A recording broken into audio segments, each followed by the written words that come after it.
जय सिया राम, जय श्री बालाजी महाराज। प्रिय भक्तों, आज हम आप सभी भक्तों के लिए लेकर आए हैं जीवन के सभी संकट को पल भर में नष्ट करने वाले प्रभु श्री हनुमान जी के एक ऐसे महाशक्तिशाली और सिद्ध मंत्र जिसको सुनने मात्र से ही जीवन की बड़ी से बड़ी बाधा पल भर में समाप्त हो जाती है। यह सिद्ध मंत्र इतना शक्तिशाली है कि यदि आप इस मंत्र को एक बार इधर सुनेंगे तो उधर आपकी बड़ी से बड़ी समस्या पल भर में समाप्त हो जाएगी। आपकी बड़ी से बड़ी इच्छा और मनोकामना पूरी हो जाएगी। आपका दुर्भाग्य सौभाग्य में बदल जाएगा। प्रिय भक्तों, इस सिद्ध और चमत्कारी मंत्र को जो भक्त सच्चे मन से एक बार जाप करता है या एक बार सच्चे मन से ध्यान करके सुन भी लेता है तो प्रभु की कृपा उस भक्त पर तुरंत होते हुए दिखाई देती है। प्रिय भक्तों, मान्यता है कि इस चमत्कारी सिद्ध मंत्र का जाप या श्रवण करने से भक्त की गंभीर से गंभीर बीमारी या रोग समाप्त हो जाते हैं तथा जीवन के सभी संकट या ग्रह क्लेश भूत प्रेत की बाधा समाप्त हो जाती है। जो भक्त इस मंत्र का नियमित रूप से जाप करता है या सच्चे मन से इसका श्रवण करता है उसे जीवन के सभी सुख प्राप्त होते हैं। प्रिय भक्तों, अगर आपके मन में कोई बड़ी इच्छा या मनोकामना है जो बहुत समय से पूरी नहीं हो रही है तो आप प्रभु श्री हनुमान के इस मंत्र को प्रभु का ध्यान करके 108 बारी इसका जाप करें या इसे सुने। यकीन मानिए भक्तों, स्वयं श्री हनुमान जी आपके जीवन की सभी बाधाओं को हर लेंगे और आपकी बड़ी से बड़ी इच्छा या मनोकामना को भी पूरा करेंगे और आपके जीवन में सुख समृद्धि और संपन्नता भर देंगे। प्रिय भक्तों, आइए बिना देर किए प्रभु श्री हनुमान के इस मंत्र को जाने।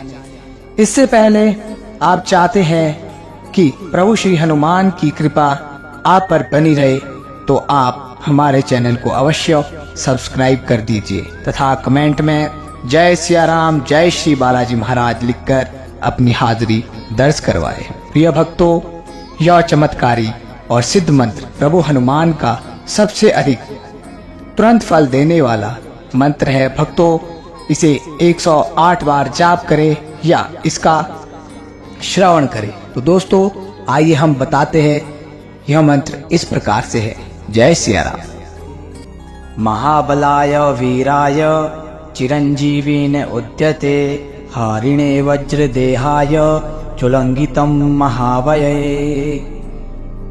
महाबलाय वीराय चिरंजीवीन उद्यते हारिणे वज्रदेहाय चुलंगितं महावये। महाबलाय वीराय चिरंजीवीन उद्यते हारिणे वज्रदेहाय चुलंगितं महावये। महाबलाय वीराय चिरंजीवीन उद्यते हारिणे वज्रदेहाय चुलंगितं महावये। महाबलाय वीराय चिरंजीवीन उद्यते हारिणे वज्रदेहाय चुलंगितं महावये। महाबलाय वीराय चिरंजीवीन उद्यते हारिणे वज्रदेहाय चुलंगितं महावये।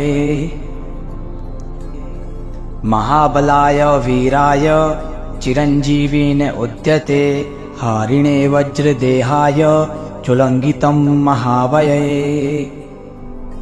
महाबलाय वीराय चिरंजीवीन उद्यते हारिणे वज्रदेहाय चुलंगितं महावये। महाबलाय वीराय चिरंजीवीन उद्यते हारिणे वज्रदेहाय चुलंगितं महावये। महाबलाय वीराय चिरंजीवीन उद्यते हारिणे वज्रदेहाय चुलंगितं महावये। महाबलाय वीराय चिरंजीवीन उद्यते हारिणे वज्रदेहाय चुलंगितं महावये। महाबलाय वीराय चिरंजीवीन उद्यते हारिणे वज्रदेहाय चुलंगितं महावये। महाबलाय वीराय चिरंजीवीन उद्यते हारिणे वज्रदेहाय चुलंगितं महावये। महाबलाय वीराय चिरंजीवीन उद्यते हारिणे वज्रदेहाय चुलंगितं महावये। महाबलाय वीराय चिरंजीवीन उद्यते हारिणे वज्रदेहाय चुलंगितं महावये। महाबलाय वीराय चिरंजीवीन उद्यते हारिणे वज्रदेहाय चुलंगितं महावये। महाबलाय वीराय चिरंजीवीन उद्यते हारिणे वज्रदेहाय चुलंगितं महावये। महाबलाय वीराय चिरंजीवीन उद्यते हारिणे वज्रदेहाय चुलंगितं महावये। महाबलाय वीराय चिरंजीवीन उद्यते हारिणे वज्रदेहाय चुलंगितं महावये। महाबलाय वीराय चिरंजीवीन उद्यते हारिणे वज्रदेहाय चुलंगितं महावये। महाबलाय वीराय चिरंजीवीन उद्यते हारिणे वज्रदेहाय चुलंगितं महावये। महाबलाय वीराय चिरंजीवीन उद्यते हारिणे वज्रदेहाय चुलंगितं महावये।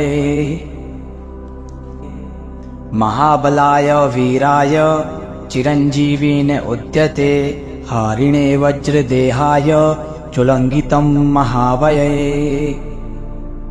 महाबलाय वीराय चिरंजीवीन उद्यते हारिणे वज्रदेहाय चुलंगितं महावये।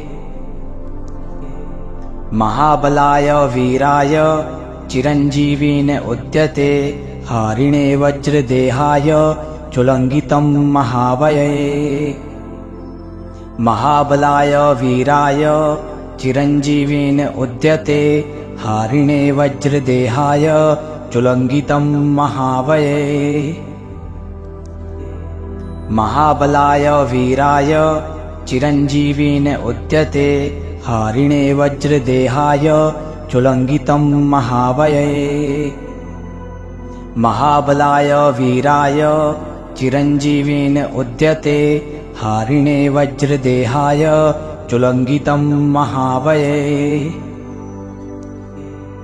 महाबलाय वीराय चिरंजीवीन उद्यते हारिणे वज्रदेहाय चुलंगितं महावये। महाबलाय वीराय चिरंजीवीन उद्यते हारिणे वज्रदेहाय चुलंगितं महावये। महाबलाय वीराय चिरंजीवीन उद्यते हारिणे वज्रदेहाय चुलंगितं महावये। महाबलाय वीराय चिरंजीवीन उद्यते हारिणे वज्रदेहाय चुलंगितं महावये। महाबलाय वीराय चिरंजीवीन उद्यते हारिणे वज्रदेहाय चुलंगितं महावये। महाबलाय वीराय चिरंजीवीन उद्यते हारिणे वज्रदेहाय चुलंगितं महावये। महाबलाय वीराय चिरंजीवीन उद्यते हारिणे वज्रदेहाय चुलंगितं महावये। महाबलाय वीराय चिरंजीवीन उद्यते हारिणे वज्रदेहाय चुलंगितं महावये। महाबलाय वीराय चिरंजीवीन उद्यते हारिणे वज्रदेहाय चुलंगितं महावये। महाबलाय वीराय चिरंजीवेन उद्यते हारिणे वज्रदेहाय चुलंगितं महावये। महाबलाय वीराय चिरंजीवेन उद्यते हारिणे वज्रदेहाय चुलंगितं महावये। महाबलाय वीराय चिरंजीवेन उद्यते हारिणे वज्रदेहाय चुलंगितं महावये। महाबलाय वीराय चिरंजीवेन उद्यते हारिणे वज्रदेहाय चुलंगितं महावये। महाबलाय वीराय चिरंजीवेन उद्यते हारिणे वज्रदेहाय चुलंगितं महावये। महाबलाय वीराय चिरंजीवेन उद्यते हारिणे वज्रदेहाय चुलंगितं महावये। महाबलाय वीराय चिरंजीवेन उद्यते हारिणे वज्रदेहाय चुलंगितं महावये। महाबलाय वीराय चिरंजीवेन उद्यते हारिणे वज्रदेहाय चुलंगितं महावये।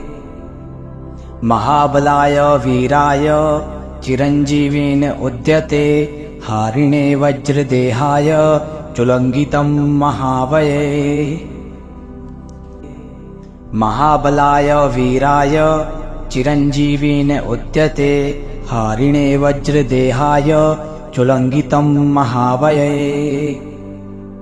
महाबलाय वीराय चिरंजीवेन उद्यते हारिणे वज्रदेहाय चुलंगितं महावये। महाबलाय वीराय चिरंजीवेन उद्यते हारिणे वज्रदेहाय चुलंगितं महावये। महाबलाय वीराय चिरंजीवेन उद्यते हारिणे वज्रदेहाय चुलंगितं महावये। महाबलाय वीराय चिरंजीवेन उद्यते हारिणे वज्रदेहाय चुलंगितं महावये। महाबलाय वीराय चिरंजीवेन उद्यते हारिणे वज्रदेहाय चुलंगितं महावये। महाबलाय वीराय चिरंजीवेन उद्यते हारिणे वज्रदेहाय चुलंगितं महावये। महाबलाय वीराय चिरंजीवेन उद्यते हारिणे वज्रदेहाय चुलंगितं महावये। महाबलाय वीराय चिरंजीवेन उद्यते हारिणे वज्रदेहाय चुलंगितं महावये। महाबलाय वीराय चिरंजीवेन उद्यते हारिणे वज्रदेहाय चुलंगितं महावये। महाबलाय वीराय चिरंजीवेन उद्यते हारिणे वज्रदेहाय चुलंगितं महावये। महाबलाय वीराय चिरंजीवेन उद्यते हारिणे वज्रदेहाय चुलंगितं महावये। महाबलाय वीराय चिरंजीवेन उद्यते हारिणे वज्रदेहाय चुलंगितं महावये। महाबलाय वीराय चिरंजीवेन उद्यते हारिणे वज्रदेहाय चुलंगितं महावये। महाबलाय वीराय चिरंजीवेन उद्यते हारिणे वज्रदेहाय चुलंगितं महावये।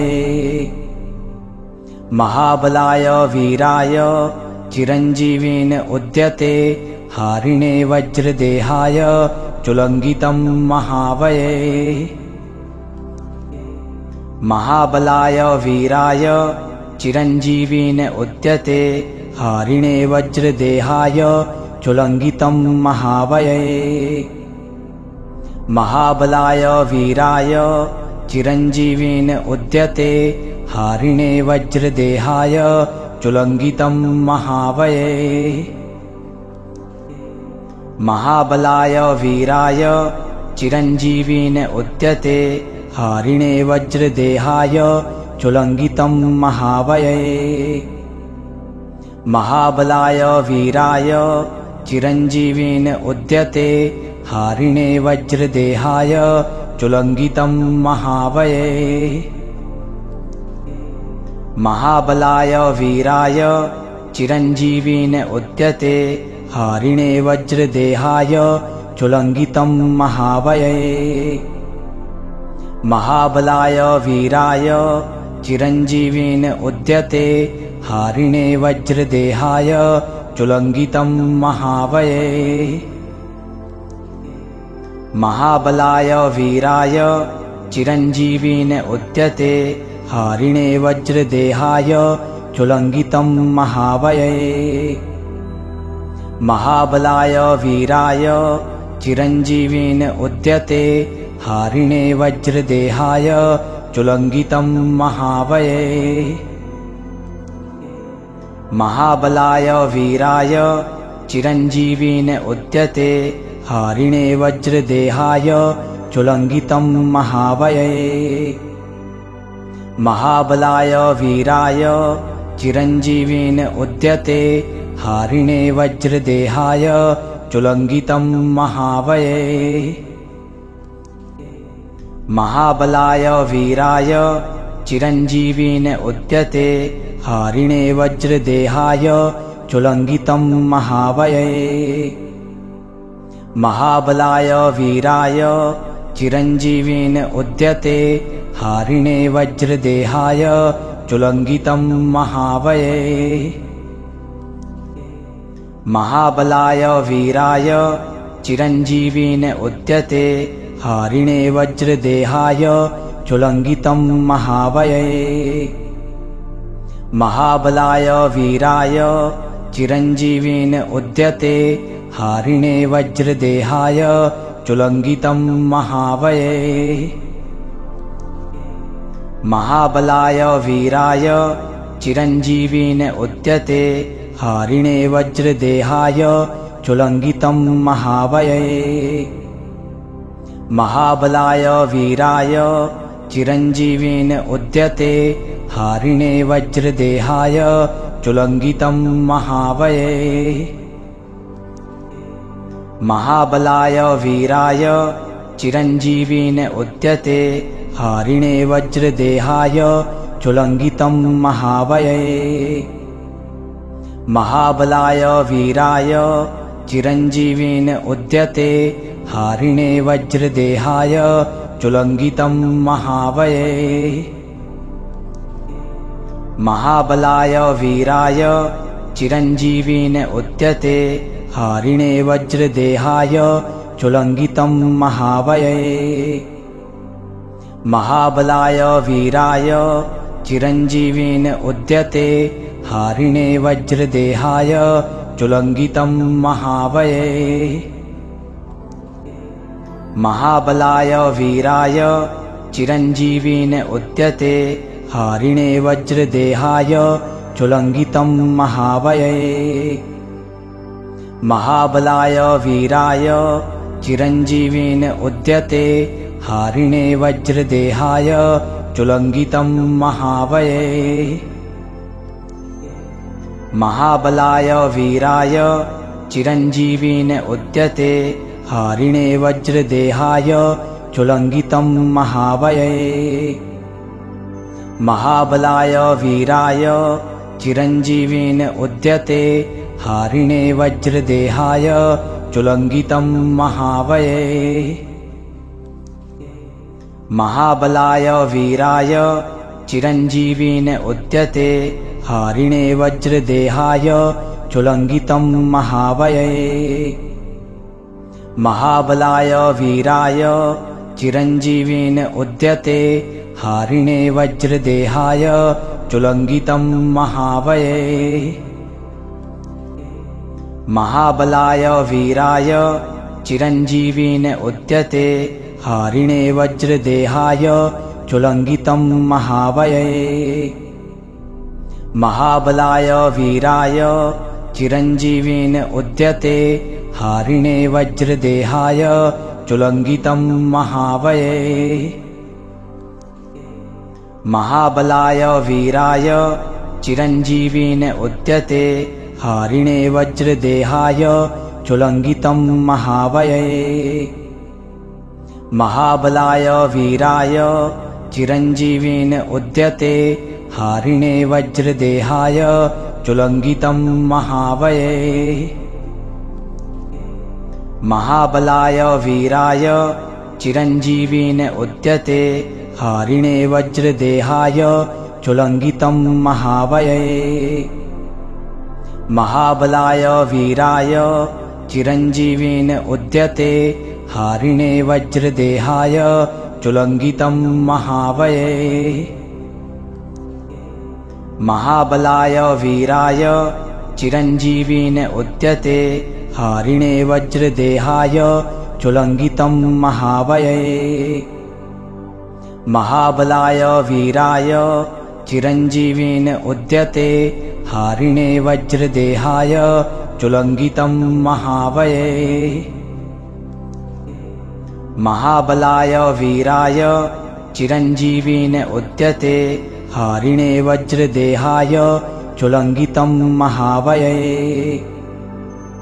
महाबलाय वीराय चिरंजीवीन उद्यते हारिणे वज्रदेहाय चुलंगितं महावये।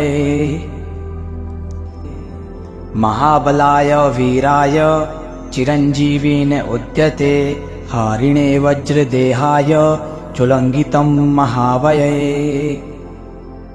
महाबलाय वीराय चिरंजीवीन उद्यते हारिणे वज्रदेहाय चुलंगितं महावये। महाबलाय वीराय चिरंजीवीन उद्यते हारिणे वज्रदेहाय चुलंगितं महावये। महाबलाय वीराय चिरंजीवीन उद्यते हारिणे वज्रदेहाय चुलंगितं महावये। महाबलाय वीराय चिरंजीवीन उद्यते हारिणे वज्रदेहाय चुलंगितं महावये।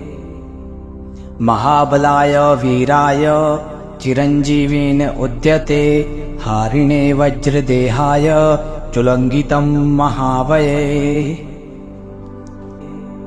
महाबलाय वीराय चिरंजीवीन उद्यते हारिणे वज्रदेहाय चुलंगितं महावये। महाबलाय वीराय चिरंजीवीन उद्यते हारिणे वज्रदेहाय चुलंगितं महावये। महाबलाय वीराय चिरंजीवीन उद्यते हारिणे वज्रदेहाय चुलंगितं महावये। महाबलाय वीराय चिरंजीवीन उद्यते हारिणे वज्रदेहाय चुलंगितं महावये।